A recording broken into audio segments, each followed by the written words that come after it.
So hey learners, welcome back. Head and shoulder pattern one of the most famous chart pattern है जो traders द्वारा use किया जाता है रिवर्सल्स को फाइंड करने के लिए। इसमें तीन पीक्स होते हैं, left shoulder, head and right shoulder. ये दो तरह के होते हैं, bullish head and shoulder and bearish head and shoulder. आइए पहले दोनों का फॉर्मेशन और लॉजिक समझते हैं, फिर देखेंगे कैसे ट्रेड करना है। पहले हम regular head and shoulder pattern को देखते हैं जो अपट्रेंड के दौरान बनता है। So during an uptrend market higher high and higher low form करता है, बट रीसेंट प्राइस एक्शन के दौरान प्राइस अपने प्रीवियस हाई को ब्रेक करने में फेल होता है और न्यू हाई बनाने की जगह एक लोअर हाई फॉर्म करता है। तो इस प्रकार के प्राइस मूवमेंट के दौरान हमें एक लेफ्ट शोल्डर मिलता है, फिर एक हेड मिलता है और फिर एक राइट शोल्डर मिलता है। नेक्स्ट, अब देखिए यहाँ इस पैटर्न के फॉर्मेशन के दौरान हमें दो स्विंग मिलते हैं और जब हम इस स्विंग को कनेक्ट करते हैं तो इसे हम नेकलाइन बोलते हैं। और इस पैटर्न के अकॉर्डिंग अगर मार्केट इस नेकलाइन को ब्रेक करता है तो प्राइस यहाँ से नीचे जा सकता है। तो ये था इसका फॉर्मेशन। अब लॉजिक समझते हैं। देखिए, जब अपट्रेंड के दौरान market higher high and higher low form करता है, इसका मतलब मार्केट में मोमेंटम है। मार्केट अपने प्रीवियस हाई को ब्रेक कर न्यू हाई फॉर्म कर रहा है, बट रीसेंट प्राइस मूवमेंट के दौरान जब प्राइस अपने प्रीवियस हाई को ब्रेक करने में फेल होता है तो ये एक मोमेंटम लॉस का साइन है। और साथ ही साथ प्राइस यहाँ एक लोअर हाई फॉर्म करता है और हम सभी को पता है लोअर हाई डाउन ट्रेंड का समय बनता है। अब कुछ की पॉइंट्स देखते हैं। नंबर वन, ये जो दोनों शोल्डर्स है ये दोनों आपस में छोटे बड़े हो सकते हैं। मतलब कभी लेफ्ट शोल्डर छोटा हो सकता है या कभी राइट शोल्डर, बट इन दोनों शोल्डर्स का हाइट हेड से बड़ा नहीं होना चाहिए। दूसरा, देखिए ऐसा जरूरी नहीं है हमें हमेशा एक फ्लैट नेकलाइन मिले। कभी कभी ये लोग आपस में ऊपर नीचे हो सकते हैं जिसकी वजह से हमें एक स्लैंटेड नेकलाइन मिल सकता है। और थर्ड मोस्ट इंपॉर्टेंट बात, हमें हमेशा इतना पिक्चर परफेक्ट पैटर्न नहीं मिलेगा जहां एक head and shoulder pattern clearly visible हो। आगे इसी वीडियो में हम हेड एंड शोल्डर पैटर्न के बहुत सारे वेरिएशंस को देखेंगे। नाउ अब inverse head and shoulder pattern को देखते हैं। डाउन ट्रेंड के समय market lower low and lower high form कर रहा होता है, बट लेटेस्ट प्राइस एक्शन के दौरान मार्केट अपने प्रीवियस लो को ब्रेक करने में फेल होता है, जो कि एक मोमेंटम लॉस का साइन है। ये हमें वीकनेस शो करता है और फिर मार्केट हायर लो बनाता है।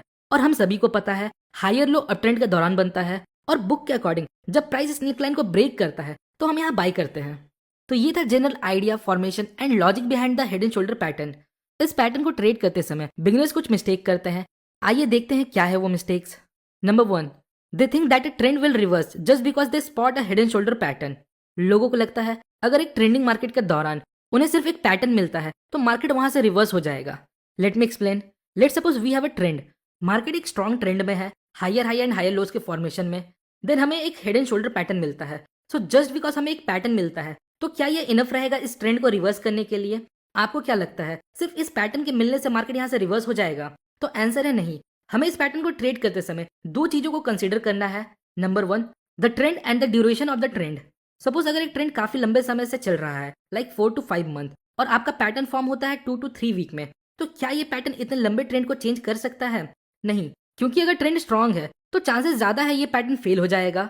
फॉर एग्जाम्पल, यहाँ देखिए, ये एक 4 आवर का चार्ट है। मार्केट अभी एक स्ट्रांग ट्रेंड में है और फिर यहाँ एक head and shoulder pattern form होता है। अब इस ट्रेंड में नंबर ऑफ कैंडल्स को देखिए और फिर इस पैटर्न में क्या लगता है इतना strong trend because of this pattern change हो जाएगा? तो यहाँ चांसेस ज्यादा है ये सेटअप फेल हो जाए। आइए देखते हैं कैसे इसे ट्रेड नहीं करना है और फिर 3 बेस्ट वे देखेंगे जिससे हम हेड एंड शोल्डर पैटर्न को ट्रेड कर सकें। ट्रेडर क्या करते हैं, जब उन्हें हेड एंड शोल्डर पैटर्न मिलता है तो वो इसके नेकलाइन ब्रेक पे शॉर्ट करते हैं और वो अपना स्टॉप लॉस कहाँ प्लेस करते हैं? इस हेड के ऊपर। तो उनकी एंट्री यहाँ कहीं इस लेवल पर होती है और इस लेवल पर उनका स्टॉप लॉस होता है। इस सेटअप में गलती ये है कि यहाँ स्टॉप लॉस बहुत बड़ा हो जाता है। अगर आप डेली या वीकली टाइम फ्रेम पे काम करते हो तो ये काफी लंबे समय का ट्रेड हो सकता है। सो कैसे ट्रेड करें? Number one, head and shoulder pattern with buildup. तो हेड एंड शोल्डर पैटर्न कुछ ऐसा दिखता है। अगर प्राइस डायरेक्ट इस नेकलाइन को ब्रेक करता है तो हमें ट्रेड नहीं लेना। हमें ब्रेकडाउन के पहले नेकलाइन के पास एक टाइट कंसोलिडेशन रेंज चाहिए। इससे होगा क्या, इससे हमारा रिस्क और रिवॉर्ड अच्छा हो जाएगा। सो अगर प्राइस यहाँ बिल्डअप फॉर्म करने के बाद ब्रेक करता है तो हम यहाँ एंट्री लेंगे और ऐसा इस टाइट रेंज के ऊपर रख सकते हैं। इसके और भी कुछ वेरिएशन है जिसमें लेफ्ट शोल्डर एक टाइट रेंज हो सकता है। देखिए, मार्केट लो वॉलेटिलिटी से हाई वॉलेटिलिटी को मूव करता है, जो हमने बॉलिंजर बैंड इंडिकेटर में सीखा। तो इस पैटर्न में जब बिल्डअप फॉर्म होता है तो मार्केट में वॉलेटिलिटी लो होती है और अगर प्राइस यहाँ ब्रेकआउट देता है तो मोस्ट लाइकली वॉलेटिलिटी यहाँ से एक्सपैंड हो सकता है। So from risk to reward perspective ये हमारे लिए एक फेवरेबल ट्रेड सेटअप हो सकता है। अगला तरीका देखते हैं, head and shoulder first pull back. Most of the time ऐसा हो सकता है head and shoulder pattern form हुआ और बिना बिल्डअप के ब्रेकडाउन हुआ और प्राइस फिर नीचे चला गया। तो ऐसे सिचुएशन में हम क्या करें? देखिए, मोस्टली कोई भी ट्रेंड डायरेक्ट नीचे या ऊपर नहीं जाता। मार्केट एक छोटा सा पुल बैक जरूर लेता है। तो इस पैटर्न के ब्रेक के बाद आपको एक स्मॉल रिट्रेसमेंट का वेट करना है।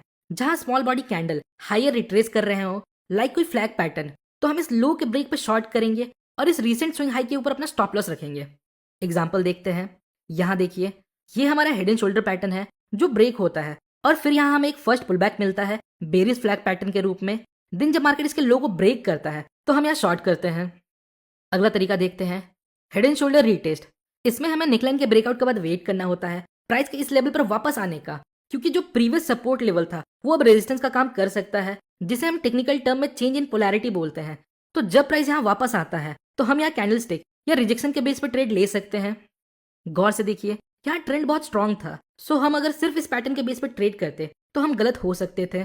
तो रीटेस्ट का वेट करने से हमें एक डबल कंफर्मेशन मिलता है कि हाँ, अब ये मार्केट यहाँ से लोअर जा सकता है। देखिए, अगर मल्टीपल टाइम फ्रेम एनालिसिस के दौरान हमें बड़े टाइम फ्रेम के सपोर्ट या रेजिस्टेंस के पास स्मॉल टाइम फ्रेम में एक हेड एंड शोल्डर पैटर्न मिलता है तो ये हमारे लिए एक अच्छा ट्रेड सेटअप हो सकता है। फॉर एग्जाम्पल, यहाँ देखिए, मार्केट अभी अप ट्रेंड में है तो हमें बाइंग की अपॉर्चुनिटी ढूंढनी है। देखिए, हमें इस अप ट्रेंड में रैंडमली कहीं भी ट्रेड नहीं लेना। ऐसा बिल्कुल नहीं है कि अगर मार्केट अप ट्रेंड में है तो कहीं भी बाई कर लें।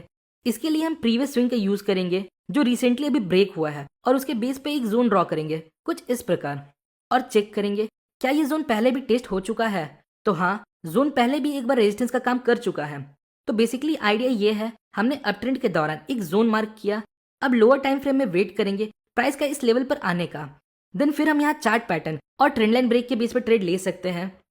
तो प्राइस जब इस लेवल पर आता है तो यहाँ हमें एक हेड एंड शोल्डर पैटर्न मिलता है, ये इसका हेड और दोनों शोल्डर। तो इस पैटर्न को ट्रेड कैसे करते हैं, सिंपली जब इस पैटर्न का नेकलाइन मतलब जब ये लेवल ब्रेक हो जाए तो हम यहाँ कैंडल के क्लोजिंग बेस पर बाई कर सकते हैं।